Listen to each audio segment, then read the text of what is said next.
and you were married for 25-ish years. The guy you're married with was never into it. Like, that sucks. But that's his problem, not yours. But that scene bothers me because she's right there asking for my children to side with her against me. I mean, if nobody else sees it, maybe I'm just delusional. Kody is completely delusional. My parents tried to hide the fact they didn't love each other, but my siblings and I figured it out long before they did.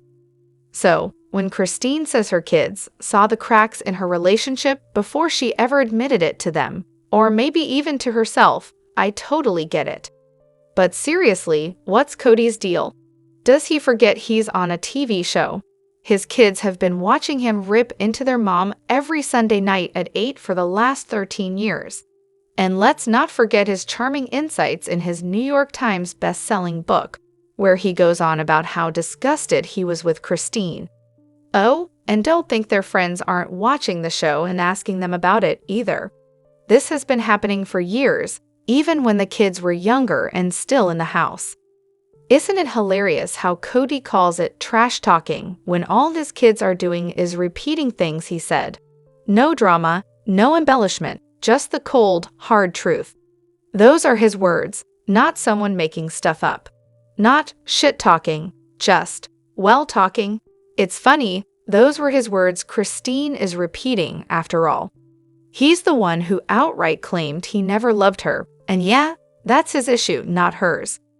Kody's attitude is priceless.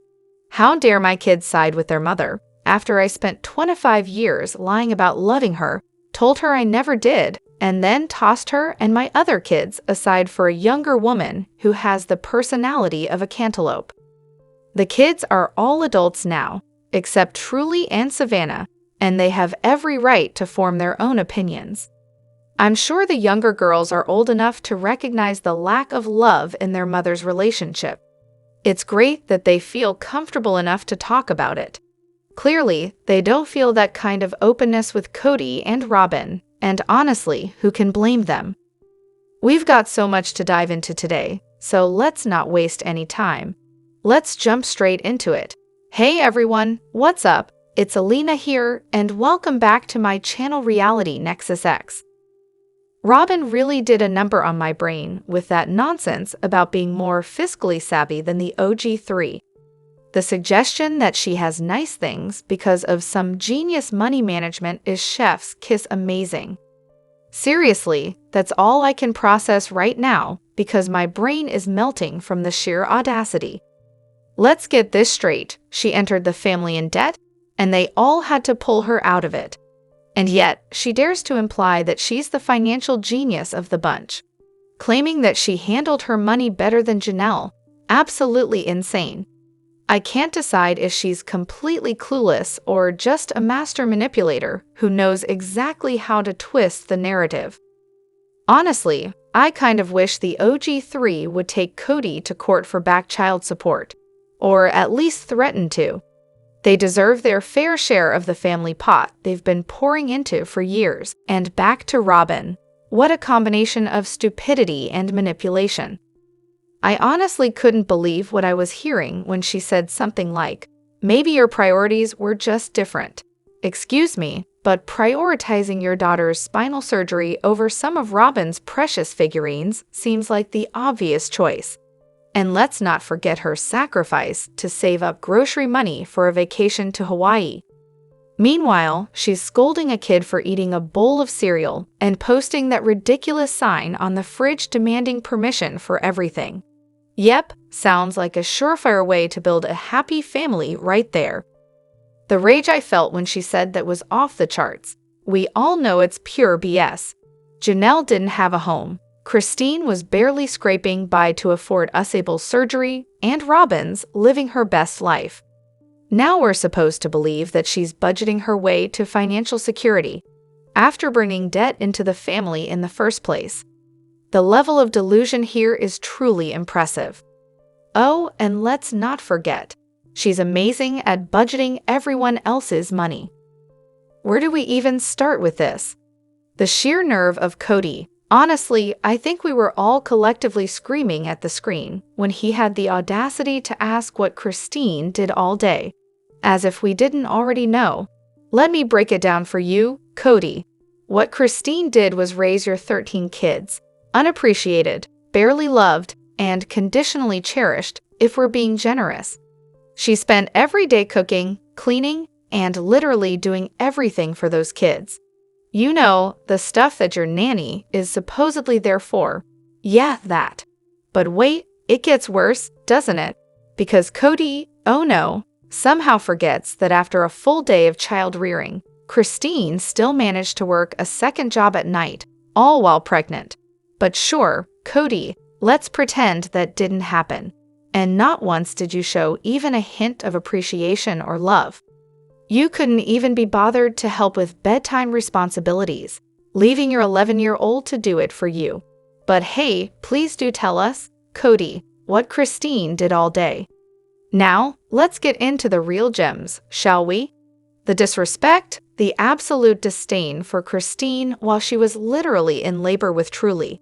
And what do, Kody?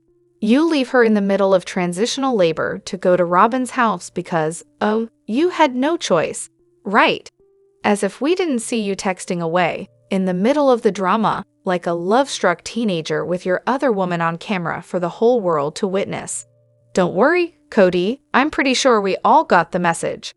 Now let's move on to the mystery of Robyn. What exactly does she do all day, you ask? Well, rumor has it that she's locked herself and Kody away in their bedroom, leaving the nanny to run the show. And we all know Robyn's got a lot going on, like racking up credit card debt at Victoria's Secret because, apparently, her legs are too long for regular clothing. But hey, sure, let's pretend she's working hard.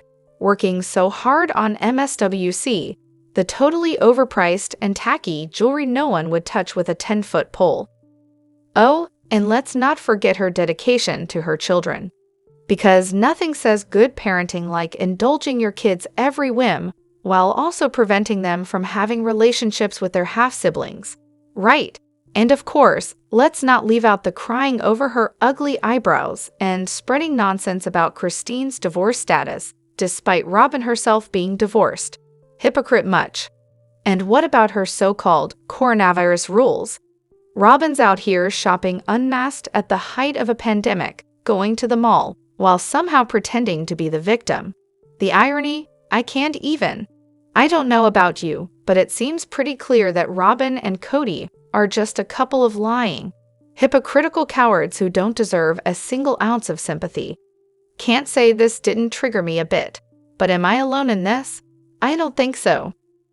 Kody and Robyn really think they can keep this lifestyle going long-term, as if the show's going to last forever. Yeah, good luck with that. Honestly, if I were Mary, I'd make sure they don't have some massive life insurance policy on her. Just saying. I can already see it. Kody convinces Mary he'll come visit her, but no one can know. The desperate woman agrees, and then, bam, he accidentally murders her, making it look like a suicide. Everyone would buy it, right? I mean, who wouldn't believe she'd be depressed enough to do it? Nobody would suspect Kody, after all. It's well documented that he's completely cut off from her.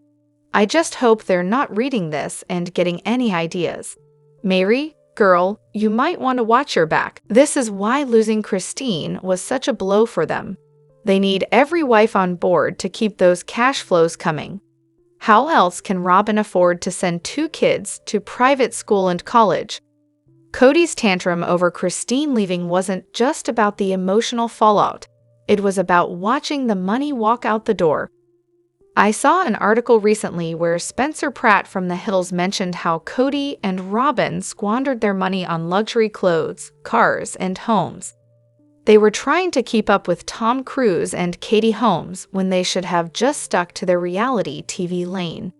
Kody, and Robyn should have learned that lesson. Now they want Janelle to buy Christine's house for rental income. Maybe they should just sell that $1 million house on the hill and, I don't know, live within their means for once instead of playing the victim and gaslighting the other wives. From what I understand, Janelle's inheritance and the profit from her Las Vegas home went straight into the family pot. And guess where all that money ended up? Yep, mostly in Kody and Robyn's hands. Janelle didn't give it away. She thought it was just a part of their shared family funds. But now it's looking like she could have a claim for a resulting trust, basically saying that Kody and Robyn unfairly benefited from her money. And don't even get me started on Kody's side hustles. He's got his gun business, the TV show, whatever he can hustle from Janelle and Mary. And now he's trying to wrangle Coyote Pass away from the original wives, either to keep it as a property for his 5 kids or sell it for a big payday. My bet, he's selling it and pocketing every last dime. What does Leon think about the way Kody talks about Mary? Because honestly, if I were Leon, I'd be absolutely livid to hear my dad dismiss my mom the way he does. It's honestly something I can't stop thinking about while watching the show. For nearly all the kids, hearing their father disrespect their mother so openly and unapologetically would be utterly devastating. How do you just sit back and watch that? Garrison touched on something similar last night when he said that the kids protested how their moms were treated until the marriages were over. So, in other words, they only got mad once they realized it was too late to fix anything. Classic. And let's talk about Leon and Audrey's visit to Mary during coronavirus. They literally show up, get into an argument with Kody over the phone, then peace out to Utah without even telling him. Like, they didn't even give him the courtesy of a bye before bouncing. Oh, and Leon also made it clear that they have no room for Trump supporters in their life. Well, surprise, surprise. Kody's donations say otherwise. You can practically hear the shade being thrown. Mary, meanwhile, is steadfast in her support of Leon. It's one of the few things she seems to have left in this whole mess. But still, it feels like Leon might not be all that close to either parent. Maybe that's why they're so chill about basically ignoring Mary during the holidays and the whole coronavirus ordeal. Honestly, it feels like Leon never fully forgave Mary for the whole catfishing debacle. I'm rewatching the series, and when they came out, it was like 1 or 2 seasons after that mess happened. While Leon was on their journey of self-discovery, Mary was off talking to some random stranger, who, if they were even real, would have probably convinced her to bail on the family entirely. It's almost like Leon cares less about Mary than Kody does. She's been isolated during coronavirus, left out of holiday celebrations, and even now, she's still alone. It's almost tragic how isolated she is from a family that's supposed to be so big. And then there's Leon's tendency to be judgmental, which is hard to miss. They seem so full of internalized misogyny. I swear, in their quest to figure out their identity, they've gone so far as to align with their male relatives, conveniently ignoring the mess the women in the family have been stuck dealing with. I mean, come on, where's the empathy? It's like they don't get that their mother suffered through infertility, and instead of understanding that pain, they got bitter that Mary wouldn't subject herself to even more treatments while being in such a neglectful relationship with Kody. It all just feels like a lot of misplaced anger and lack of self-awareness. I've been sitting on this theory for a while, but Janelle's recent little sneak peek about how it was so easy for Kody to be a great dad when the kids were younger really confirmed what I've been thinking all along. Kody's only interested in the little ones, the ones who can't yet tell that he's a walking, talking mess. He loves being a dad to the younger kids because their brains haven't fully developed enough to see through his flaws. They're still naive enough to look up to him without noticing that he's a complete disaster. And don't get me started on why he's so invested in Robyn's older kids. It's not some deep, fatherly bond. No, it's more about them being overly protected to the point where they don't even notice how he treats them differently from his own. They're just happy with whatever attention he gives them, and they'll believe whatever excuses he offers. Meanwhile, the older kids, who actually have the maturity to see things for what they are way too savvy to fall for his act. I could write a whole novel on Kody and Robyn's relationship and how it's not the fairy tale, soulmate story they try to sell us, but let's just focus on the juicy bits for now. I'm genuinely curious if anyone else has their own theory on this whole dynamic, because I've got a pretty solid one myself. It's all just speculation, of course, but when you're a Scorpio, you can't help but read people. Seriously, I'm almost convinced that Kody's whole deal with Robyn is less about love and more about codependency at this point. Sure, he was all over her in the beginning, head over heels, totally infatuated. But once the newness wore off and Robyn's physical appearance started to change, I think their relationship shifted. It's no longer about romance, it's more like a team dynamic. Robyn probably has a ton of reasons for why she's not into intimacy anymore. Maybe it's the kids, maybe it's the medical issues, but let's face it, once Meri was out of the picture and Kody's relationship with Christine was completely strained, Janelle was the one who got stuck with the healthy physical relationship.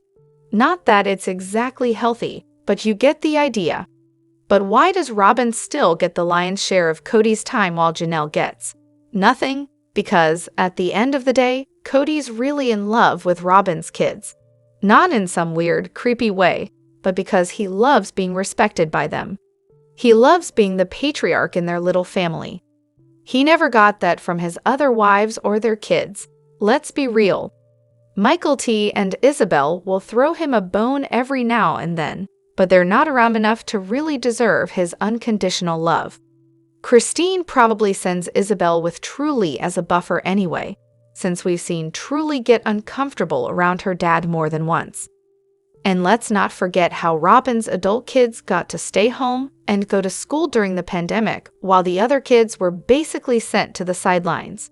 Why? Because they're the kids Kody's always wanted. He's giddy around Aurora, for crying out loud.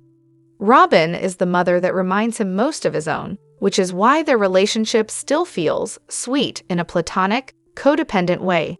They're a team. Kody loves being the father figure to Robyn's kids because they give him the respect he craves, something none of the other wives or kids will ever give him. Robyn, the woman who thought she could outsmart the system but ended up deep in the middle of a spectacular mess, all while pretending to be clueless.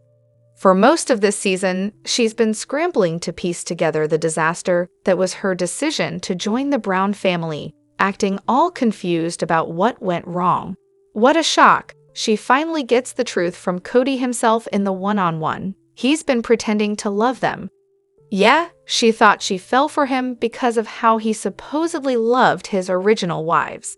But surprise, surprise, Kody was just acting. Either he actually loved them, or he played the role to manipulate Robyn into picking him over all the other guys who showed interest. Newsflash, Robyn, it can't be both. Kody's not the one who crushed your dream, babe. You went all in on a guy who was selling you a fantasy, and now you're the one left holding the empty box. Here's a thought, maybe that's why Kody's so angry at his first 3 wives. Without them, he can't deliver on the shiny promises he made to you, Robyn. But let's be real here, based on the sacred covenant they all agreed to, Robyn probably knew exactly what she was walking into. She saw the TV show, heard the promises, and took the bait. The whole confused act? Yeah, that's a performance. She and Kody are both complicit in this whole circus. Robyn thought she was clever, like she could somehow come out on top in this disaster. Oops. Newsflash, she's not. She's proven herself incapable of any real introspection, empathy, or self-awareness. She didn't miss anything before joining the family. She needs to look at her own choices, the demands she made, the way she added fuel to the fire. She could have been a friend to Meri. She should have been there when Meri's mom passed away. She could have insisted Kody be there for Isabel's surgery. But no, she's too busy demanding Kody rush home after Janelle's mom's funeral. It's always someone else's fault when Kody says something she doesn't like. You'd think she's the parent of some kid who's always getting into trouble, insisting the kid's heart is in the right place, and the only reason he killed the class hamster was that he hugged it too hard. Classic Robyn, blaming everyone else while pretending she has no idea what's going on. Let me know what you think in the comments. Don't forget to hit that like button and subscribe to my channel.